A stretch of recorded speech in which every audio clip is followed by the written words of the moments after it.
始まるね。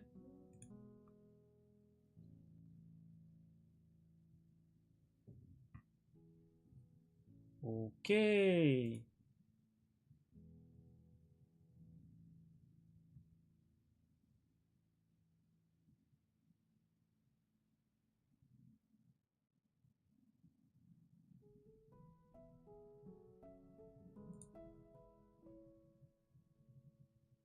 1, 1, 2, 1, 2, 3, 4, 5, 7, 15. Hello everyone. If you can hear me, please write I can hear you or something. Uh,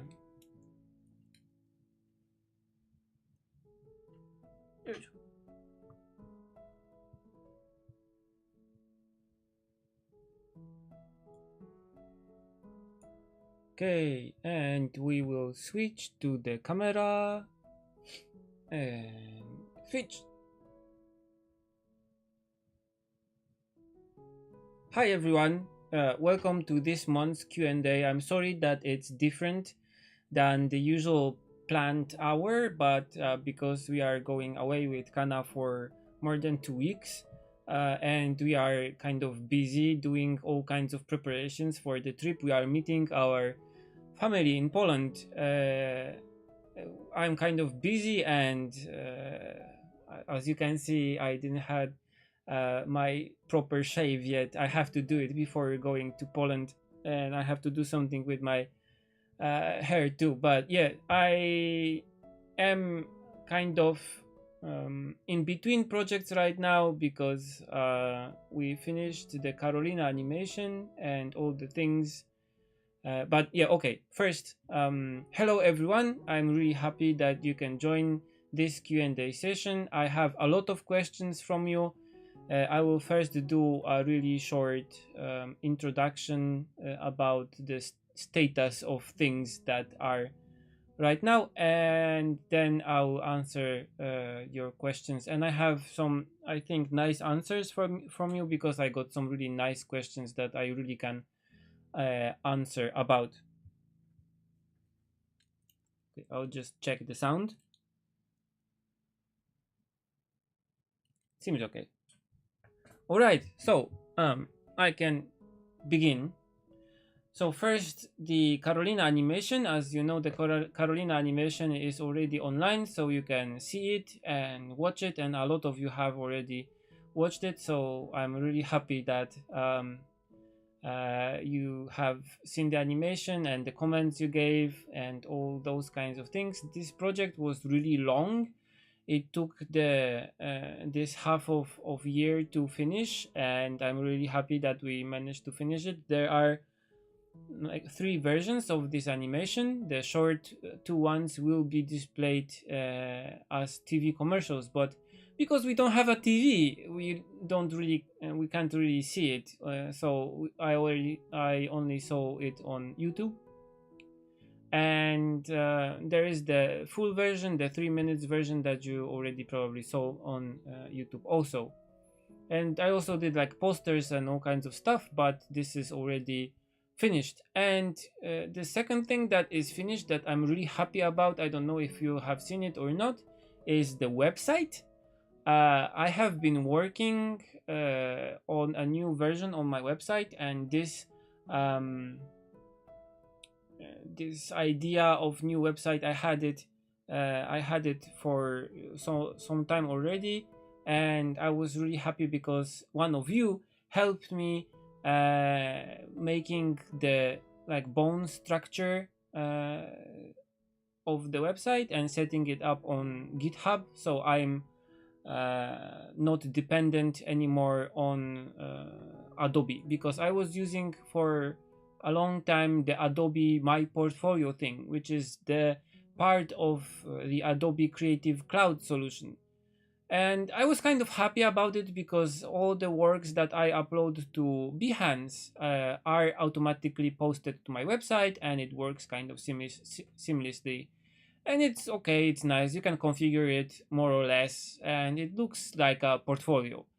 but I wanted something a little bit better that looks more like a website and not like just, a portfolio of someone who just uploads his works and that's all. So I wanted a little bit more of control. I wanted to put some Japanese text and make it nice, make it look nice, the fonts and everything. And I decided to move away from the Adobe Portfolio thing to a website that is made on GitHub and is hosted, and it's a full website that I was working on the content for this website for some time, in between doing all kinds of different things. And also I did the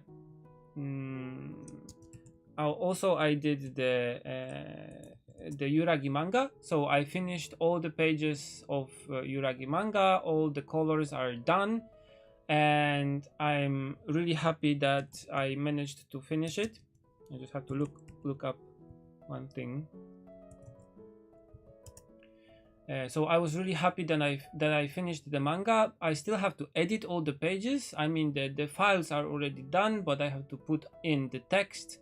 I have to make the cover. I have to make the PDF and EPUB and all kinds of files that you can download later and just read it on your device wherever you want. And actually, because one of the part of going away from Adobe was quitting also InDesign, I only left myself Photoshop. Actually, I have Photoshop and Lightroom right now, and instead of Adobe Illustrator, I'm using the Affinity Designer app, which is quite nice and enough for my needs. So I don't have to pay monthly almost more than 5,000 yen for the whole package, which I don't use so much. Most of the video I edit, I do on my iPad Pro, and most of the audio I record also on my iPad Pro, and I don't need all the packages. So I have been playing around with the idea of quitting Adobe, and I did. I only have Photoshop and Lightroom, so also I quit my portfolio thing, so I don't have to pay so much money every month. But because I also quit InDesign, I was kind of worried what I should use to make the comic, the files that you will download.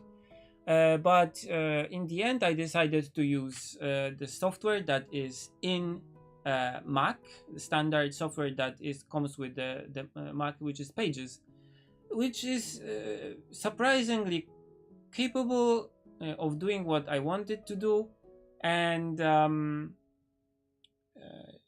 I did some experimenting about making PDF files in it and making EPUB files in it.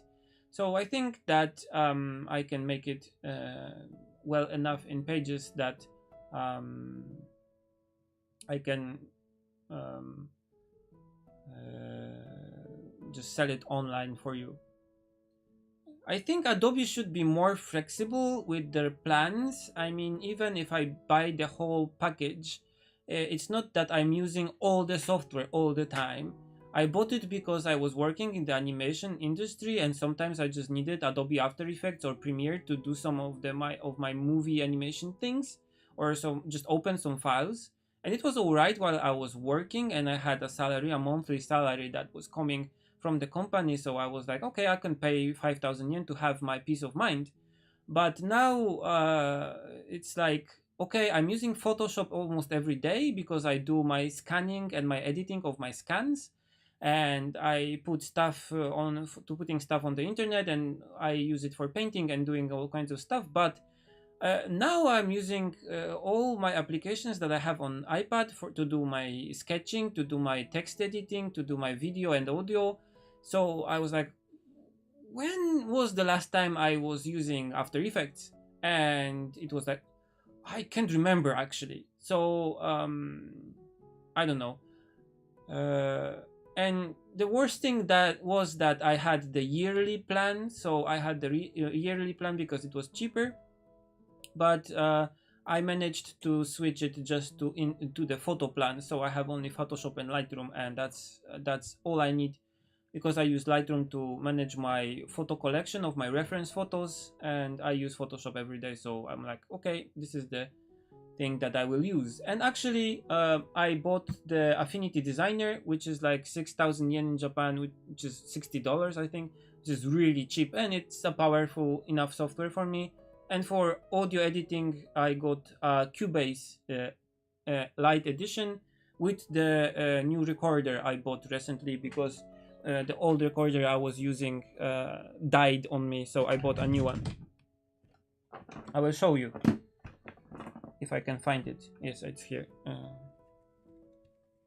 I decided to buy the Zoom H1N recorder, which comes with the Cubase audio editing software, and it's enough for me, which is I record and just adjust a little bit of things.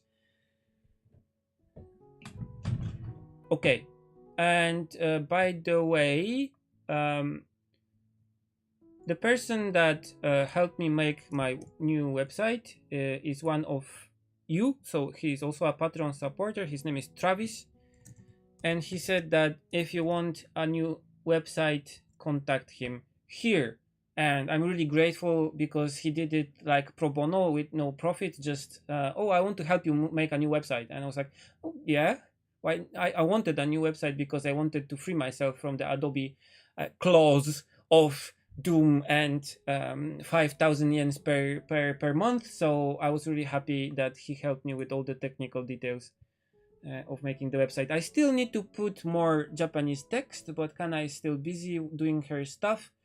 So when she's free a little bit more, I will add more Japanese text for all the projects. But now I can adjust the fonts and do all kinds of stuff in HTML, so I have more control about how it looks. Okay, that's my status update.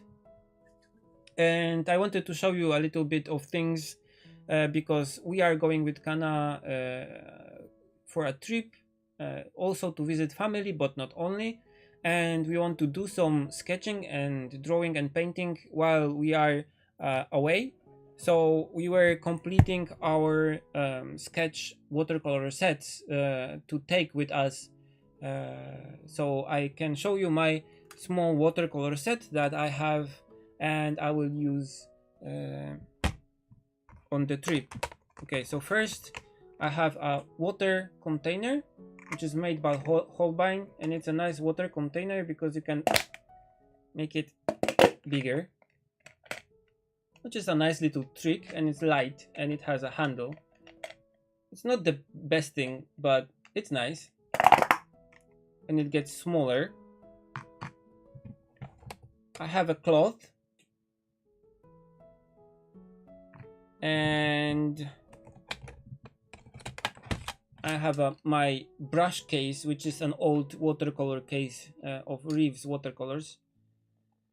And I have the usual brushes that I use, and 2 water brushes here, and some paper towels to stop the brushes hitting the end of the box, so the brush tips don't get bent.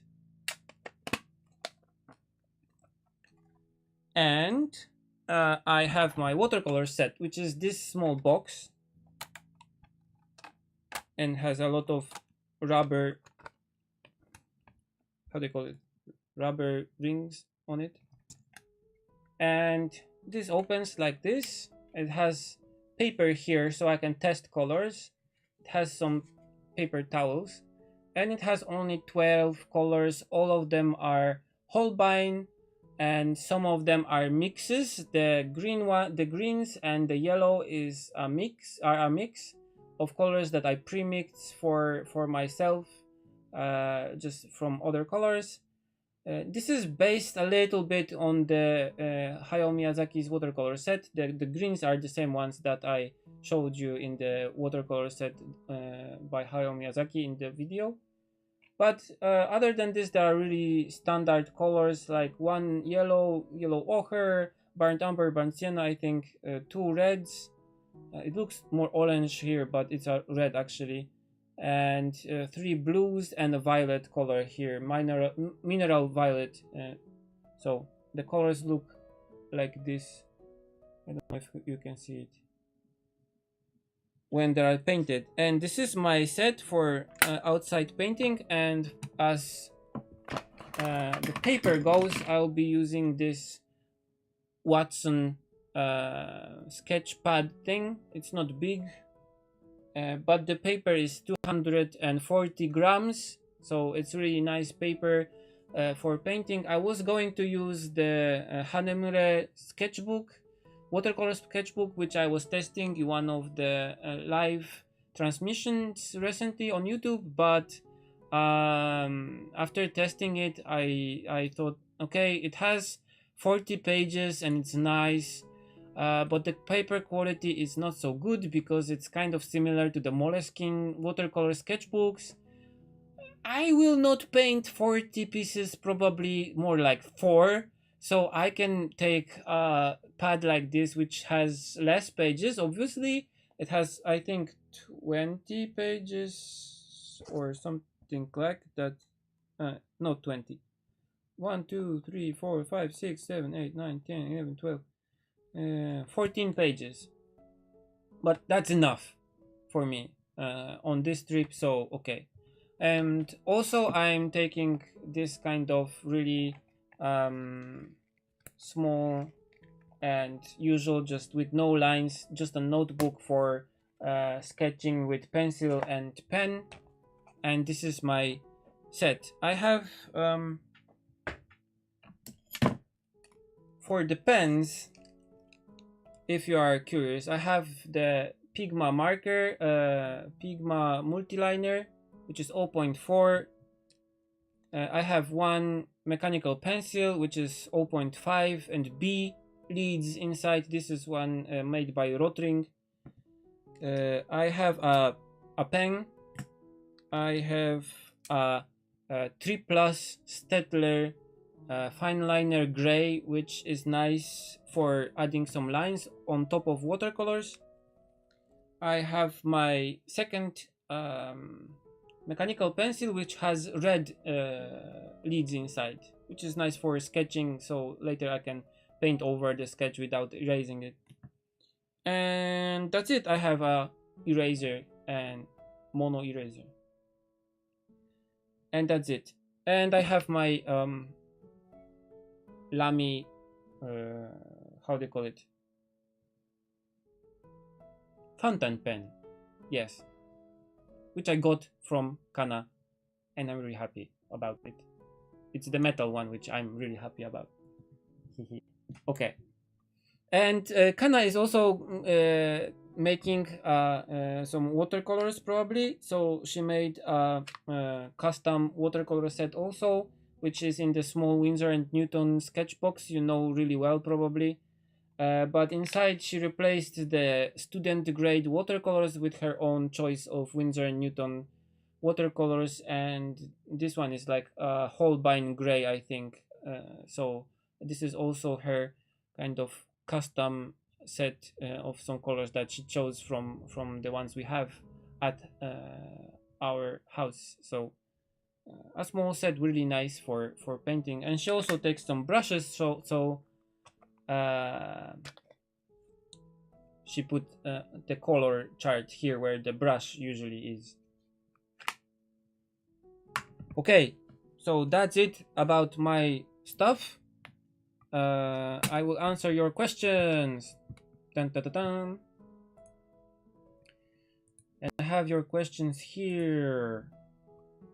Okay, so first question is from Valentin Michelet. I am really nervous about your name, but I hope I get it right. And you are actually online here. Yes, so I'll answer your questions. You ask about doing a comic, and you are kind of not sure about the line work when using Copics for coloring. I will put the question here. I cannot do it if it's too long. Okay, so I'll try it. I try to make it shorter.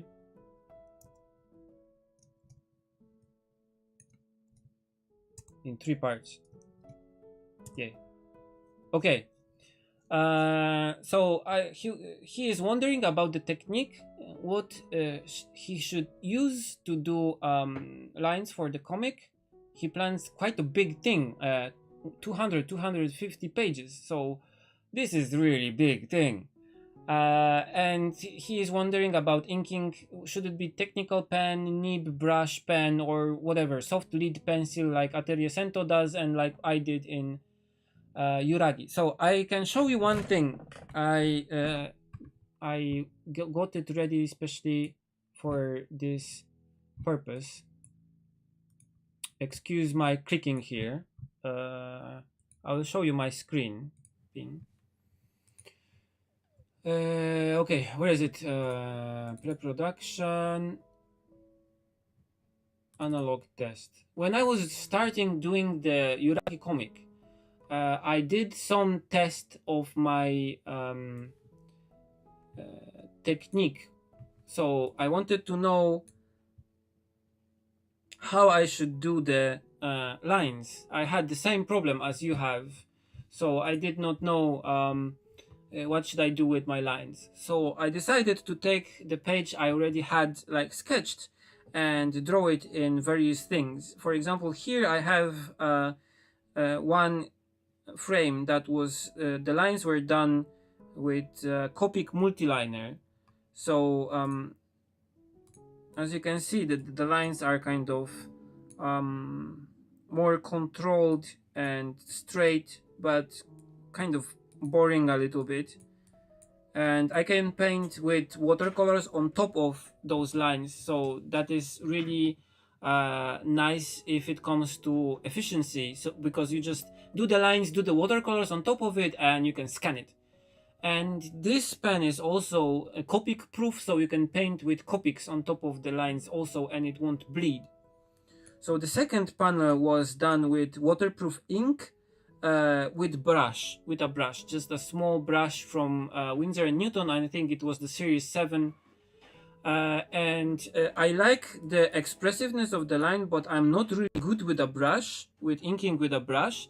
So I had problems making the lines the way I wanted them to look. So even though this is also nice in terms of efficiency, I was not really pleased about the result. So the third method I wanted to try was the pencil. And I did test, like as you can see here, with the pencil. And I did it so I did the lines, I sketched them, I scanned them to the computer, I then colored them with watercolors, and then in the end I put the lines on top of the page, which I scanned again. So the lines are nice and black, and the lines are not covered with the watercolor. So I like, in the end, I liked this kind of effect the best. But in your case, I think if you are really planning to use Copic markers, the pencil is a no-go because it will bleed and react with your Copic if you are trying to paint over the lines. So I don't think it's a nice solution in your case, but I would really recommend doing this kind of tests. And also the kind of paper you use is really important. So here, for example, is another test I did with the pencils, but this time I used paper that is 300 grams per square meter, so a lot heavier than this one. This one was only 190. And you can see the difference between those pages because the right one has better paper. Not only the lines are kind of better, but also the watercolors look a lot better on this one. So in the end I decided to use the heavier paper, 300 grams paper with watercolors and pencils.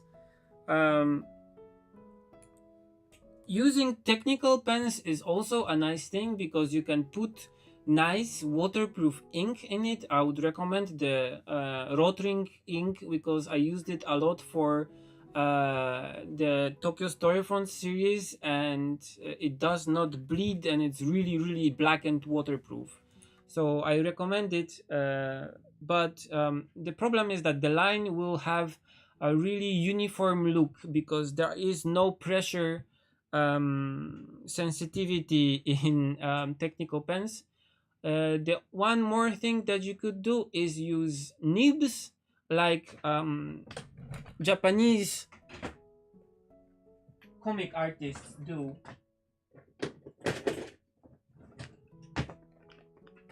So you could use something like this, just a comic nib. If I can get it, just like this. And you could use any ink you want with this one. Also waterproof ink, so you can later can I unzoom? Yes, so you can later paint over it with watercolors also.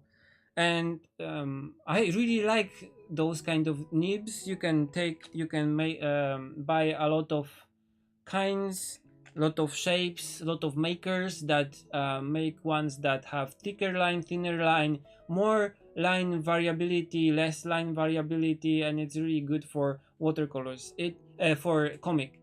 I think you could find ink that is Copic proof to use with this. That will be kind of difficult, but it's doable, I guess. I have not tried doing things like this with this kind of pen.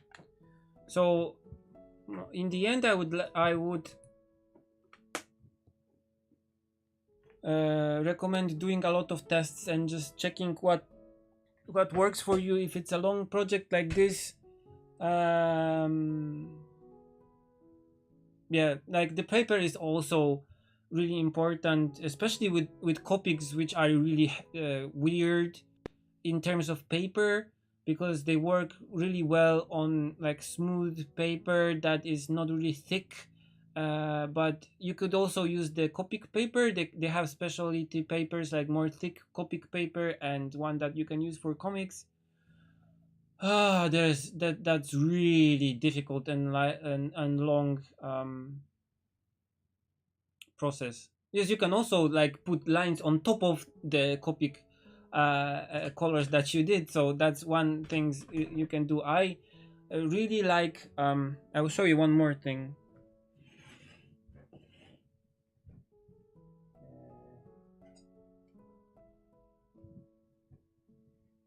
I really like these pencils, which are the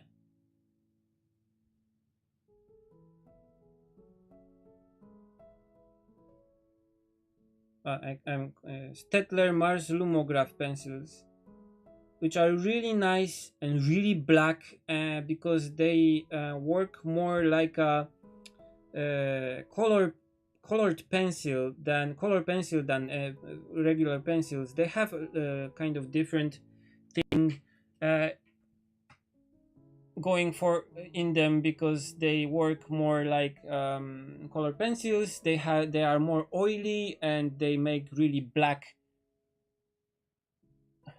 solid lines. I would recommend buying one of or two of them, especially the 6B and 8B, because the softest ones. You can sharpen them really sharp, and they make really black lines compared to just regular 7B and 8B, even Mitsubishi ones or whatever. They look really really black. I recommend using this pencil for doing lines on top of the colors that you already have. I recommend buying them. They are not expensive. Just look for them in your art supply store. They should have them. Just buy the black ones, not the blue ones, because the blue ones are just usual pencils with like this kind of gray graphite look. So that's my approach to this. I also recommend trying to use fountain pen with black ink on what you painted, or before you paint it if you have ink that is water or Copic proof.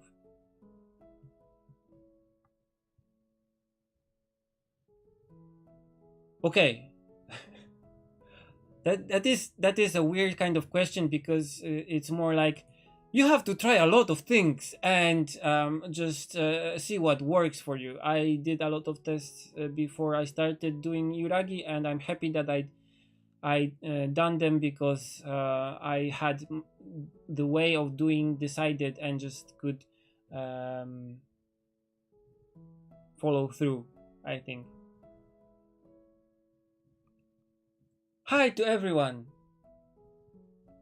And yeah, best of luck with the comic. I did 53 pages and that was really long. I wish you luck with the project and would like to see it when you finish it. Okay, let's go for the next question. Mariana Gomez, I think it's Gomes, asks your first impression on Copic markers. Okay, so I did painting with Copic markers. I will show you the result of it if I can find it. Transition. Bing.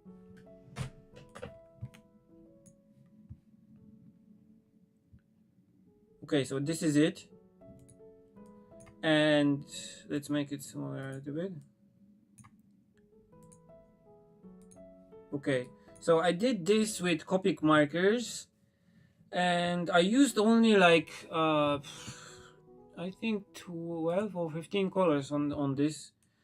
I have a small set and I don't want to make it bigger. I just want to use this one, this set that I have, in the most efficient way I can.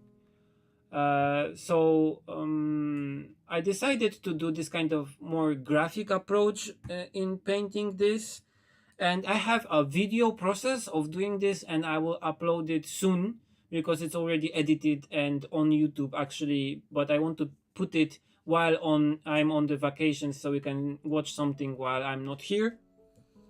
And for me, the biggest challenge in this kind of painting was avoiding making these lines that are marker like. I don't like them, and I did everything I could think of to get rid of them. I used a lot of papers that I could test and check which one was the best.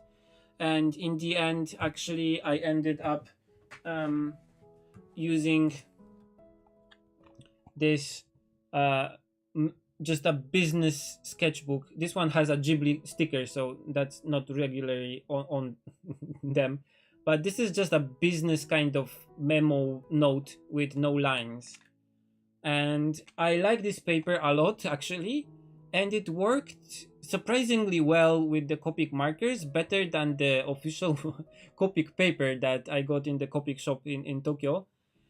I liked this paper, and I liked how the Copics kind of went flat and completely no texture in some places, and this is what I would like to get.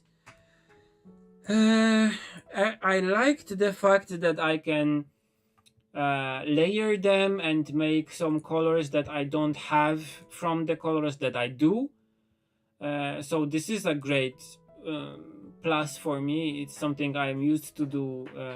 I'm used to doing it with watercolors, so I could transfer some of my knowledge from watercolors to Copics. I knew how to paint around things.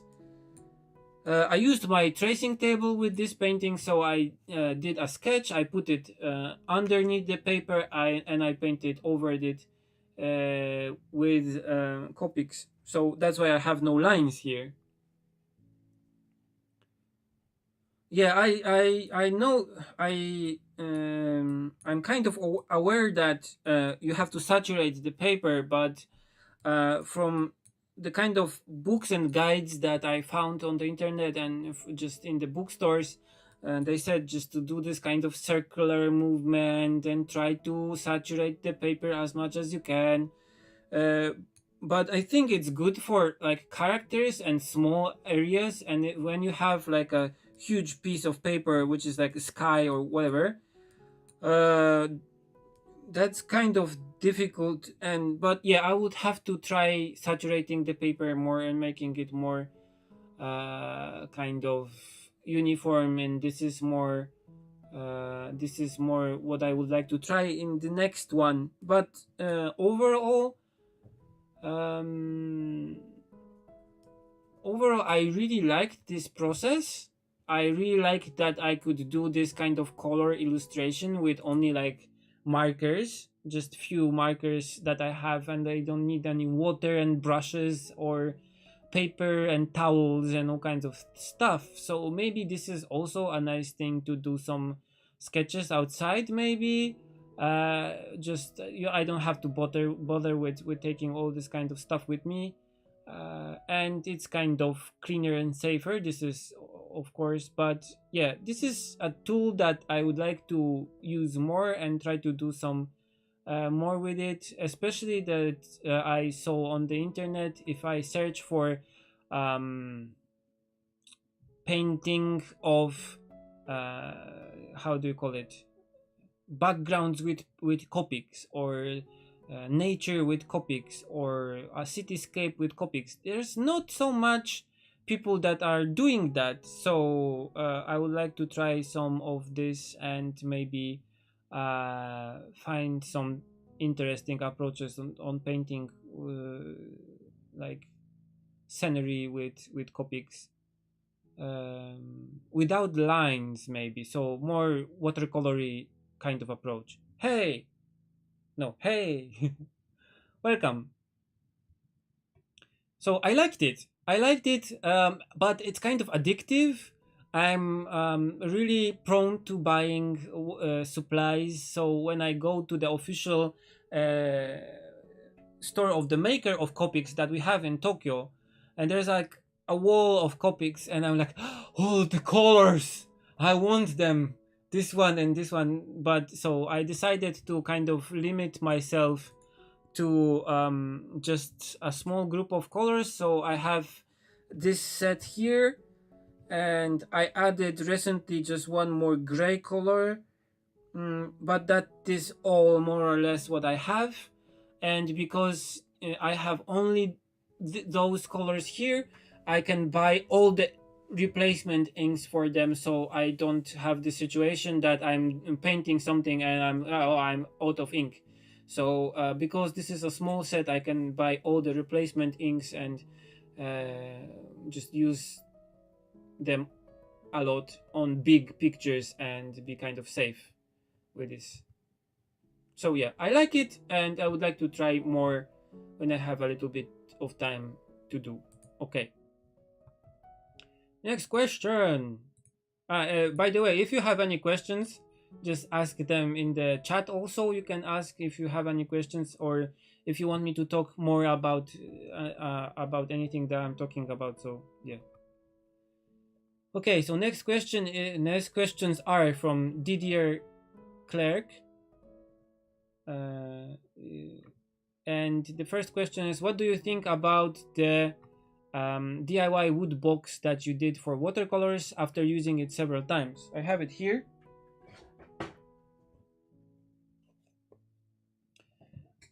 And I have used it for a few times already. And let me open it. Okay. And because it's angled, first, I like it a lot. I'm really happy about it because I could throw away those metal boxes that were already rusty and not really pleasant to touch, and not really pleasant to clean. So I was happy that I could do that at last. And because the box has this leg here, and I can like place it like this at an angle, it works really well actually. And the lid does not close, and it does everything that I wanted. The only thing that I would improve in this box is the method of taking the paints out of it, So I would add ribbons attached here and going under the watercolor pans and going out on the on the other side here. So I can pull the ribbon up, so um, all the half pans go just pop right out of the box. That I would like to do. And this edge here is kind of tall, so even if the box is propped like this, you cannot see the first row so well, just half of it probably. So if I have some time, I will probably use some how do you call it, sanding paper to sand this edge rounder a little bit more. If I would do this box again, I would probably cut this edge here a little bit and put this piece here on the top, so the box closes with this kind of U shape here on the front, so the first row of the watercolors is not obscured by this front here, which would be better probably, but that was kind of a pain to do with my tools, so I decided to make it more simple like this. Okay, Valentin asks, I saw the process of the box and I was wondering how you did learn carpentry, because it seems I like some knowledge to make my own one. I did not learn carpentry as much as I was helping my father doing a lot of DIY projects when I was a kid, because hiring someone to do your, I don't know, wooden cladding in the house or doing some remodeling in the kitchen or whatever was kind of expensive. So we did a lot of things by ourselves, and I learned how to use a saw and a hammer and all kinds of stuff. And I'm not really good at it, but I can do this kind of things. It's not perfect. For example, if you see here, there are like little imperfections that I had to fix with like wood glue, and so it does not have like this kind of holes. So it's not perfect, but I think it's okay for me for everyday use. Uh, okay, so yeah, it was just like a process of learning it while I was helping my father doing a lot of stuff in the house. And because I like boxes a lot, I was doing some boxes from where I came to Japan, and bought some tools actually. I was talking to Kana lately, and I was saying like, okay, when I came to Japan, I just had a backpack, and now I cannot lift all my DIY tools because I have so much hammers and stuff in them in the box, so I cannot lift it. And if I had to just go with it somewhere, I could not lift all my DIY tools. So yeah, I kind of like doing it.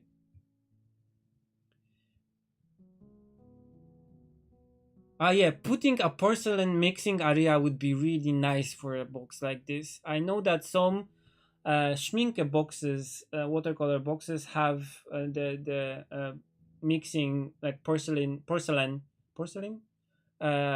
tray in them. But I use the one that you know, that the one that the long one, and some dishes like small porcelain dishes. So I usually just move them around on the table, and the one that got dirty and I don't need anymore, but I don't want to bother with cleaning it right now, so I just put it away and take a new one that is clean. So this is the way that the background painters and animation in Japan work a lot. So I have this kind of method of working.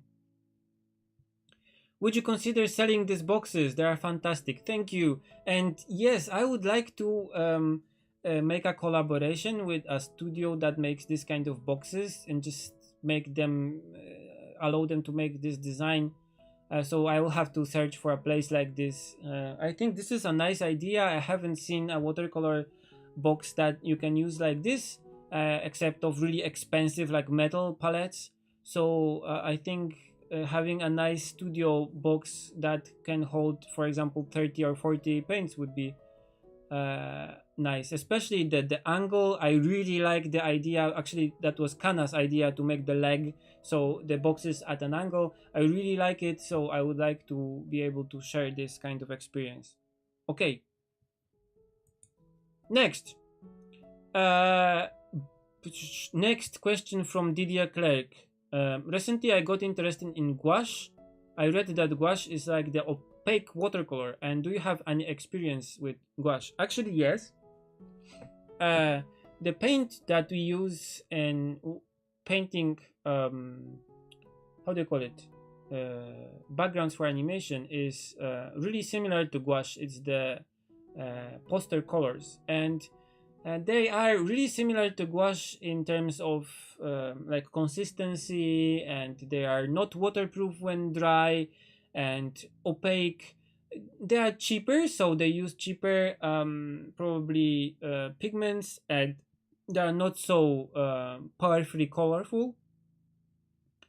And I used also the Winsor Newton and Holbein also gouaches to do some paintings, but um, for me the main reason why I would use gouache or poster color is the ability to be able to paint over the thing that is already dry. So if I do some dark parts and I want to paint with white on top of it, this is the perfect media to do it. That's why background painters do it, because you can fix mistakes, you can paint more efficiently and realistically. But actually, when you paint on top of what you'd already did, there is the possibility that you will scuff it or dissolve the paint again with water, and it will mix and be muddy. So actually, I prefer the acrylic gouache, which is like gouache in terms that it's matte when it dries, and it's dissolved in water, so it behaves like gouache. But when it's dry, it's waterproof. So the layer that you painted is completely waterproof, and you can paint over it without being afraid that you will kind of dissolve the thing that you already did, the layer underneath. And I really like this. So if you paint with gouache and you find it difficult, and you kind of make muddy brush strokes because you dissolve the thing that you already painted, I would recommend trying the acrylic gouache because it's nice. Turner makes it and Nicker makes it, and it's really popular in Japan, and it has a lot of colors that you can choose from. So I would recommend trying this. But I also like gouache and poster color, and I used it a lot for painting things like what animation background style things. You can see some of the paintings I did on my YouTube channel, I think. And I also did a lot of small sketches with this in my Moleskine. Yes, actually, yes.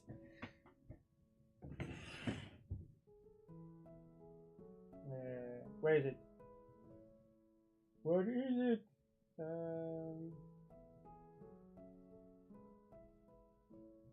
Here. Okay, so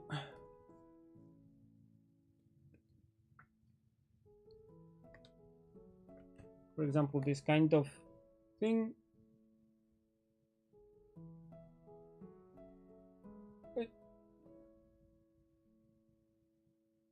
These kind of things are really nice to do with gouache or poster color or acrylic gouache, because you can paint over things and paint some really fine details, and it's nice because you don't have to wait for it to be not you have to wait for it to dry, but you don't have to think about the how do you call it, what goes first, what goes last. I mean, you have to some extent, because the I always forgot the word for jumbang. what you paint first and when what you paint last, it matters, but not so much like in watercolors. Okay, Yannick Sen asks, do you have a tip for someone who paints with watercolors often but is pretty bad at perspective? Do you think it would be beneficial for me to trace a photograph? No. Only beneficial thing I think is to look at photographs or look at real things, which is even better, and then simplify the things that you can see on the photograph or in reality to really simple shapes like boxes.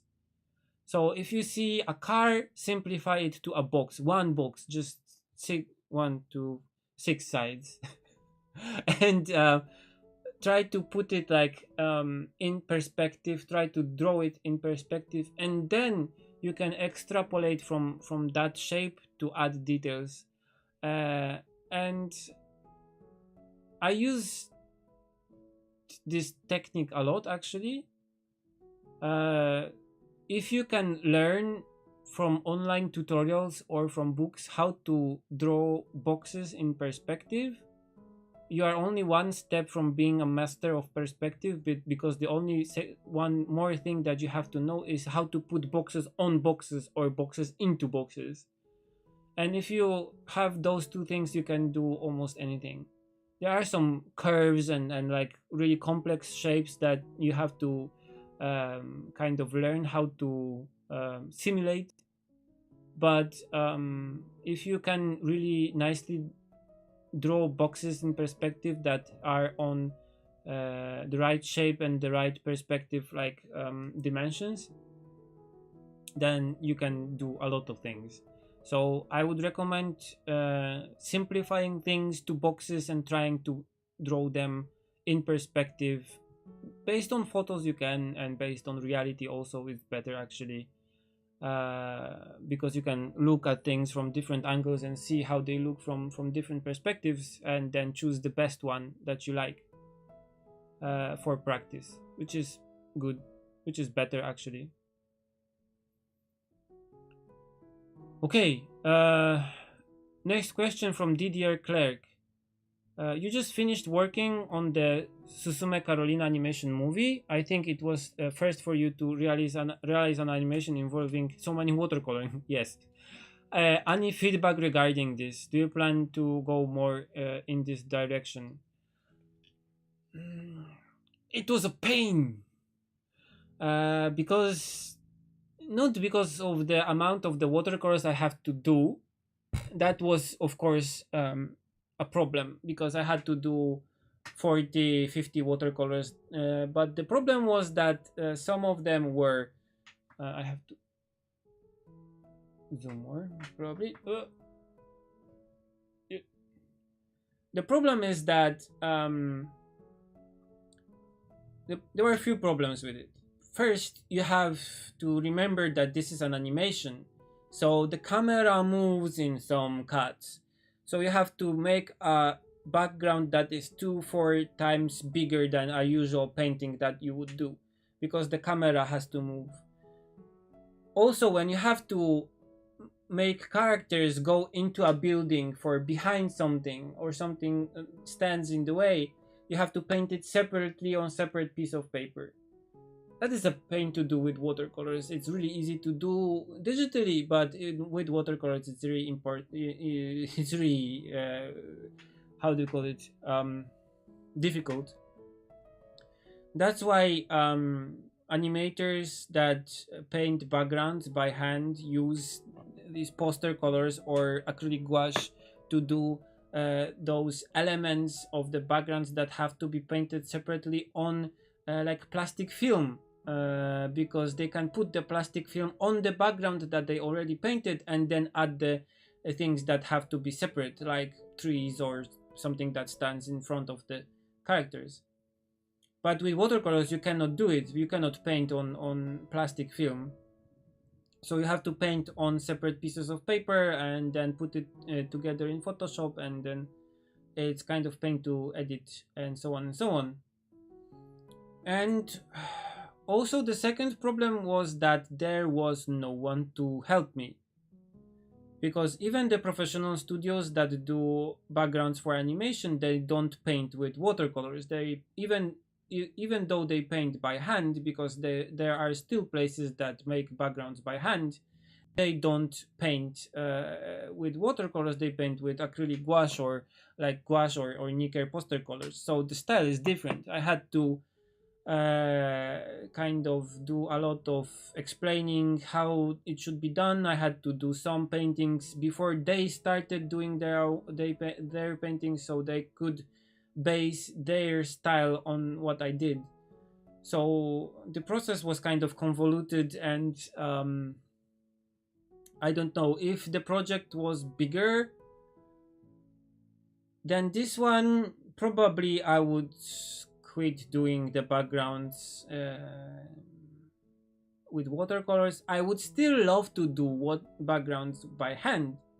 So if I did a bigger project than this Carolina, which was like 55 backgrounds probably, or something like that, I would act as a background director, or I would have someone else acting as a background director, and I would really love to have backgrounds painted by hand. So with poster colors by a studio that is good at this. So probably that would end like this. I would probably do some concept art, some concept work to kind of explain to them what I would like the backgrounds to look like, and what colors I would look like, and what kind of atmosphere I would aim for. But the backgrounds would be done completely by a studio that is kind of specializes in it. So yeah, I think this is the kind of barrier that anything longer than the 3 minutes that we did would be kind of difficult to do with watercolors.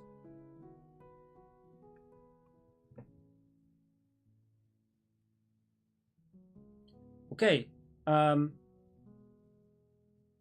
There are a lot of tutorials how to do boxes in like 1 point, 2 points perspective, 3 points perspective, going back to the question.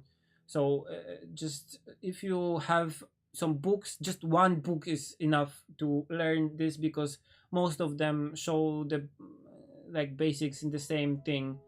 Yeah, the only thing I would advise to be careful about is that when you have something like this that has, for example, windows, like a building with windows, and you painted it in perspective, the windows usually get smaller than you think. So it would be nice to pay attention to this element here, because usually the mistake that is made the most is that this window here is really because you want to show it when you draw it, so it's really wide. So if you would put the building like this again, the window would be like 1/3 of the building. So this is the thing that I would is not often explained in the tutorials that you can see on the internet about how to paint boxes in like perspectives. Okay. Do you overlay the line work after watercolor and scanning in the Tokyo Storyfront series? No, because the Tokyo Storyfront series was done with a technical pen, Rotring technical pen, 0.4 I think millimeters, with ink. So, and the ink was really black and really intensive, so I didn't have to scan the lines first and then put them over the done painting.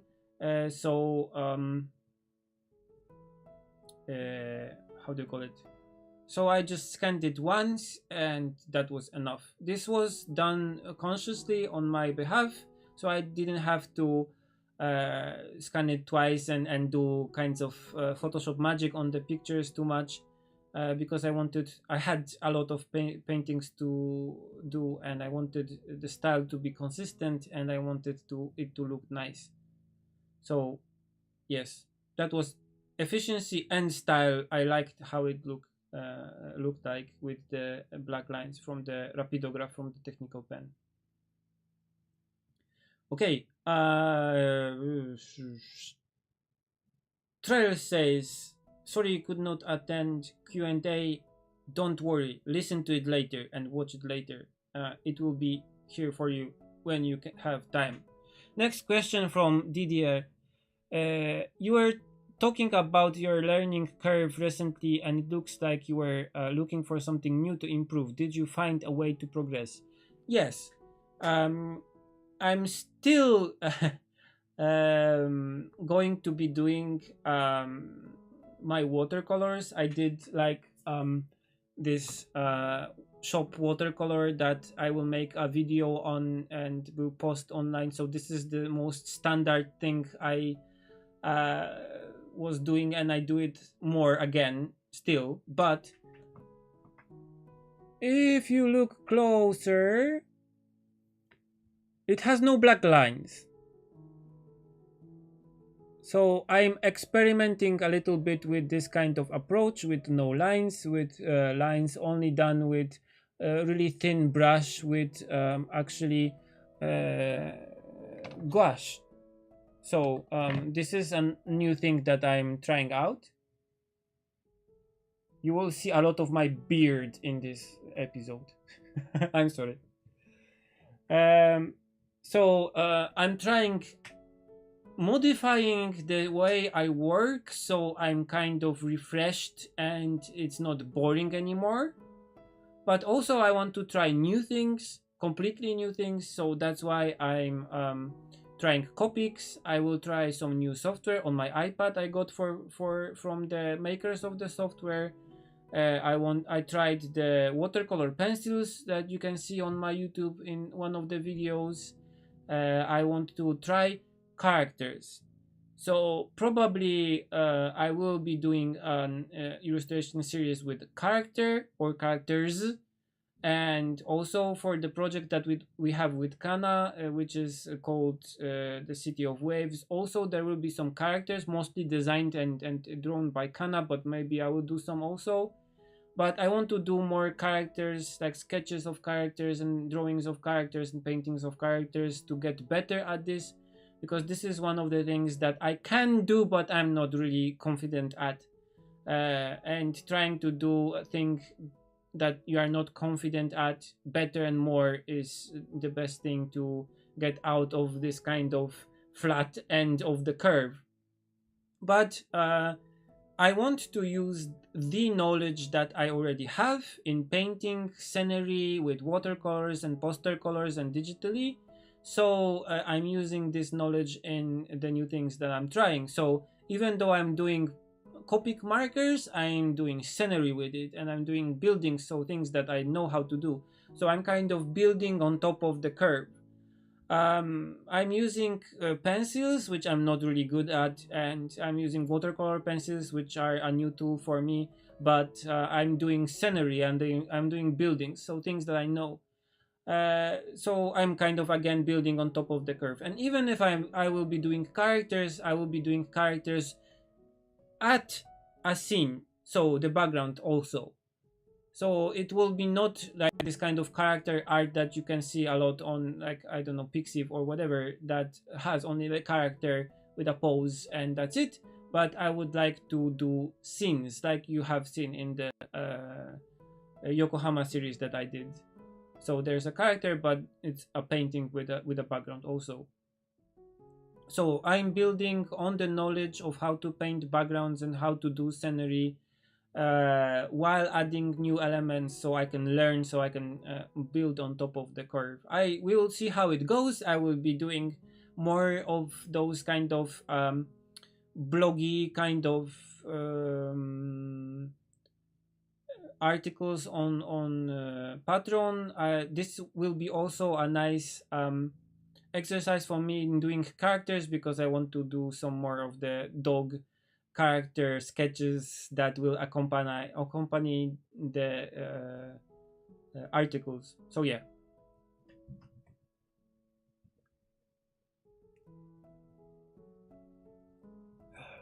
Okay, next question, and this one is from Bus Mastiff, which is a cool nickname, or name. If it's a name, I'm sorry.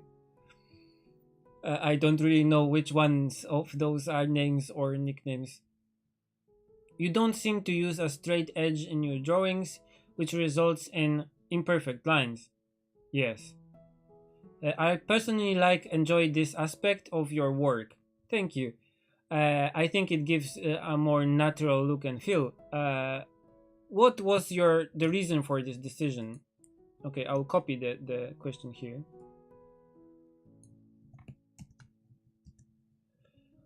I think I did not like to use ruler, a straight edge, from the beginning of when I started to draw, just when I was a kid. I didn't like to use it. Just because, yeah, it was a nickname. Just because it was kind of limiting for me, and I didn't like the touch of the pen on the ruler. You know what I mean? The tip of the pen going like on top of the plastic. The feeling is like, the line is nice and straight, but the feeling is so I don't really like to use a straight edge. I use it sometimes with my pencils to do like the underdrawing for my buildings. Sometimes if I need to check the sizes or make something straight, but only for the underdrawing. When I go in with the ink, I always do it by hand, and I was always doing it like this. But the thing that kind of made me think that I'm right about this was one of the documentaries about Hayao Miyazaki when he was doing Ponyo, and the guy also asked the interviewer also asked him about the lines and why they are so like not straight. So Hayao Miyazaki said, okay, if you draw a letter T, for example, and if you do it like without concentrating, it's really nice and straight because this is the shape that your hand kind of remembers. But if you want to do it more, if you want to make it more interesting, you start to add a little bit curve there, a little bit imperfection here. So you do it kind of consciously, and you have to do it to make it more interesting. And I was like, okay, this is the thing that I was doing for years, and I was not aware of that. So from watching that documentary, I'm doing it more consciously even. So I'm trying to make the line kind of interesting and not boring. So if you see like the logo of, for example, Miyazaki's animations, you see that there are like hand painted, hand drawn letters, and always they are kind of interesting. This is not just a font that has been traced. It's not straight and nice and simple. It's more organic and feels more kind of natural and nice. And this is the style that I like. Uh, I like some architectural drawings that have nice straight lines, but the purpose of them is different than the thing that I do. I want to convey some emotions, and they want to convey shapes more efficiently and cleanly. So I think that lines that are a little bit more imperfect and kind of wiggly are better for the type of art that I do. And Hayao Miyazaki also thinks that. So yeah. Okay. Pa- Paper Party Studio asks, how do you feel about people copying or referencing your art solely for private personal watercolor practice on or improvement? There are a lot of people like this. If you look at Instagram, there are a lot of people doing like how do you call it, studies of the pictures that I did of the Tokyo Storyfront series, because they think that the shops are easy to copy. They are not. I have not seen yet a perfect copy of one of my watercolor shop fronts. They are more difficult than they look, and I'm happy that they do it. I'm happy that they post it. I'm happy that if they name me in the post, okay, I did a copy of this artist's work, and that's okay. especially if it's for learning purposes, if it's for studying. Like we all did master copies. I also did like copies of Oga Kazuo's work to see how he worked, how he developed this particular picture that I like. So I think it's okay. I don't think it's necessary that you have to upload it. I know that in now you have this kind of incentive that um, if you painted something you are kind of pleased about, you would like to post it. You don't have to. I don't post all of things I paint and draw, especially when I'm learning how to do characters based on some people's like art that I like. So I'm okay with it as long as it's said like, okay, I copied this artist's I referenced this artist's work.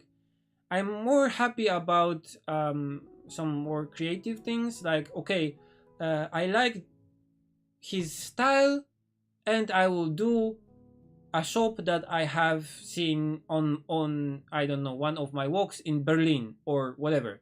So they kind of take it one step further and try to do it this kind of reference copy kind of thing, which is how I learned all of my skills in painting backgrounds and painting stuff for animation and painting all the things. So I think that is one necessary step in the learning process. So I like it. I like this thing more. uh, I'm not against it if they are not using my own art, or they are not doing like uh I don't know, Tokyo Storyfront's book with their copies of my stuff. That's okay. uh, I One of the things that I want to do with my art is kind of inspiring other people to do art also. So I'm more or less okay with this. Uh, Lucy Griffiths, I'm sorry, asks, do you have any of the photos of the storefronts that you worked from to create the paintings in your book? It would be nice to see the colors in relation to the photos. I have the photos. I can show you some examples. Transition. So, for example, this is the shop that I painted. Looks like this. And I will show you some photos that I have.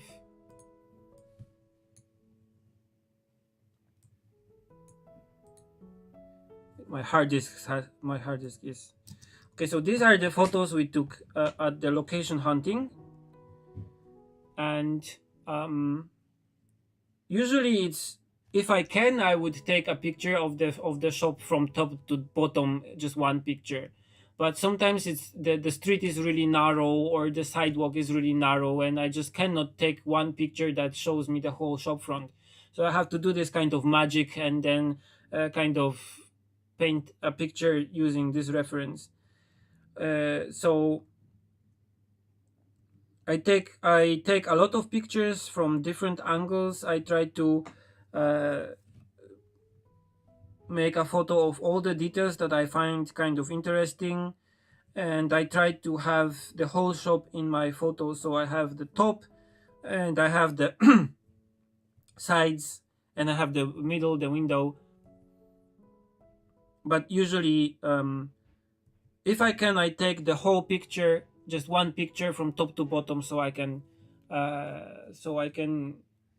take it as a reference. But sometimes, like this shop here, it's impossible to do it, so I had to take it part by part.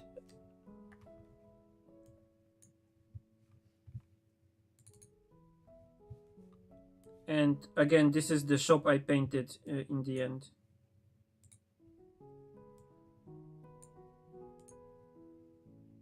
So you can see here that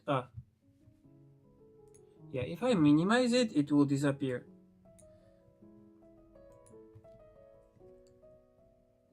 So there are some things that are more colorful here on the picture that in reality, of course, because I'm kind of editing as I go to make it more kind of nice and interesting. But I try to show all this kind of atmosphere of the shop in the painting. For example, here you can see that the tree that is really close to the building is kind of mirrored in the window. So I try to do the same thing in the painting, even though there is no tree here. So this is how I use reference on painting. Okay, so you are Lucy Griffiths. That's good. Okay, let's see.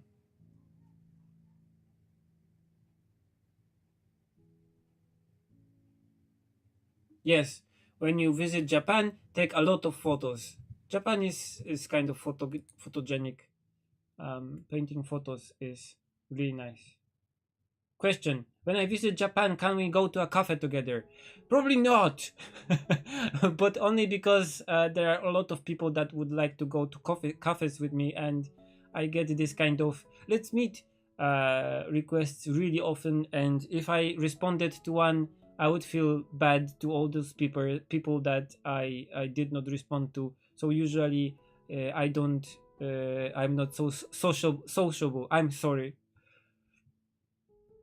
I know that you would like to meet me, like I would like to meet the people that I follow and do and look at their art. But maybe I will do an event in Tokyo that is tied up with the Tokyo Storefronts book, but this is still yet in the planning stages. So maybe you will be able to meet me in this more kind of book signing kind of way. I would really like to do an event like this so you could attend and come to meet me. I The problem is that most of you live in US or Europe, so I'm kind of um, not sure about this. Maybe I'll go to Europe or US for some kind of illustration or book or animation event. Then I could meet more of you at once. That would be more appropriate, I think. Okay. Next question from Alexander Boronin. A name I can read.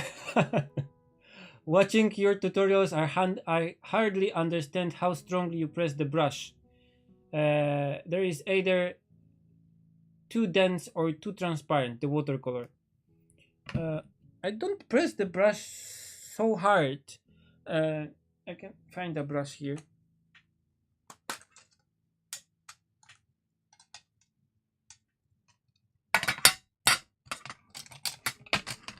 Okay, so this is like a water brush thing. And basically, I touch it really lightly. I don't press like too much. I can zoom. Okay, so I don't press like too much, and just a little is okay. But usually, I would say I touch like 3 millimeters of the brush tip to the paper. I think that's more or less like this. And the how thin or thick is the paint, is the color, it's more dependent on the it's more dependent on how much water you have in the brush and how much paint you have in the brush. I explain a little bit about that in one of my tutorial videos, that if you are $5 subscriber, you can download for free, or if you are not, just go to Gumroad, and I think it's like $1 or whatever. So the amount of water that you have in the brush, not like this, but just a regular brush, because this has water here. The amount of water and the amount of pigment, which is just the watercolor like dust, color dust. This is what makes the paint look more thin or more thick. So you can control it in few ways, just the way you put the brush in the water, or the way you put the brush in the pan, or whatever shape your watercolor is, or using a cloth like this. So you just put the brush on the cloth and kind of drain a little bit of the excess water that you have in the brush, is a nice method. Or you can also just have a scrap piece of watercolor paper and just use it to test your colors and test the state of your brush, so how much water and how much watercolor is in it. um, and that's it. I think the pressure matters. If you press really lightly, you can do detail work, and if you press really hard, you can kind of squash the brush, and it will give you a different effect. You have to try by yourself. This is the best way, various ways of painting, but also like squashing the brush really hard is one of the techniques that you can use for doing like some effects, like dry brush techniques or whatever. So I would just recommend to try a lot, like by yourself, just doing like on scrap piece of watercolor paper, just doing like test strokes and whatever. Controlling the amount of water and the amount of pigment in your brush is one of the most necessary skills that you have to paint watercolors as you wish.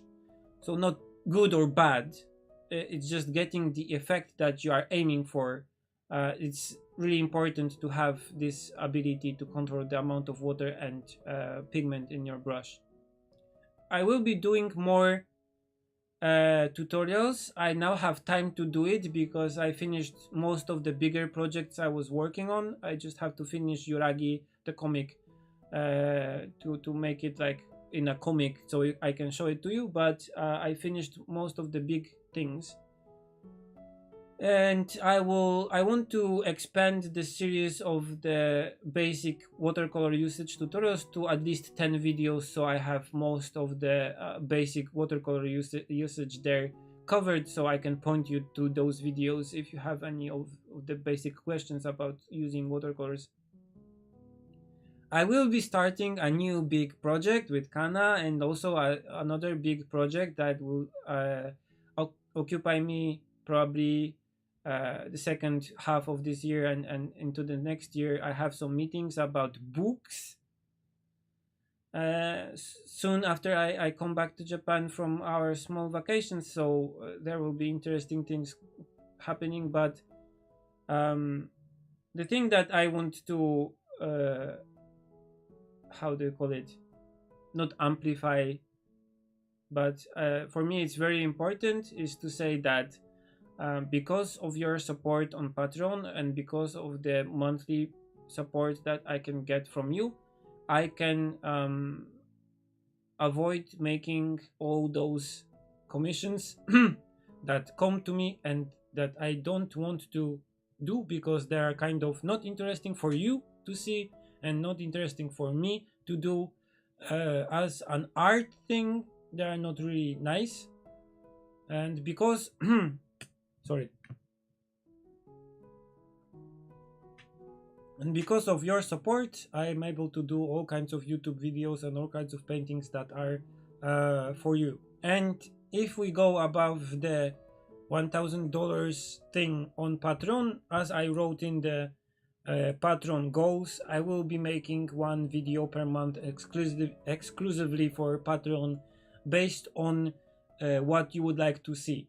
So if you would like to see how to paint with watercolors, that I would make it. If you want to see how, for example, I have something set up on my desk or whatever, I will be making a video about this. So probably we will do like a post with a lot of your questions and then a poll, which is the most popular one, and I will do one video per month exclusively for you on Patreon.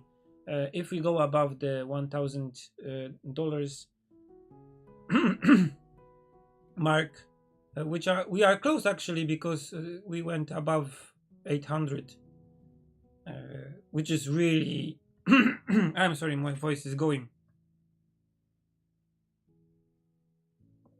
Ugh. Which is really good for me, in terms of being kind of um, safe in terms of paying, for example, for my rent or for electricity in my house, or doing small, like buying new copics or pens that I can do because of your donations. I am really grateful about this. Yeah, I don't want to be like this kind of, when I started Patreon, one of my goals on Patreon was not to be only Patreon kind of oriented. I really appreciate what you do for me, but I want to kind of spread the art that I do as far as I can, so a lot of people get excited about art, excited about stuff that I am excited about, and would like to start painting watercolors and start learning watercolors and doing art and reading and doing animation, whatever. So I'm using Patreon as this kind of help to do my own art and to showing the art that you supported to as wide of publicity as I can.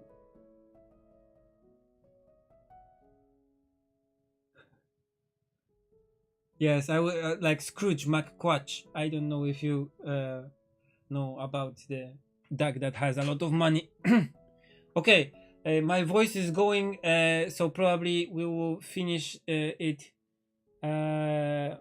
here, but I don't think I will do more expensive pledges. I prefer that you continue to be my supporter for a long period of time than going like really into it just once, for example, and quitting then.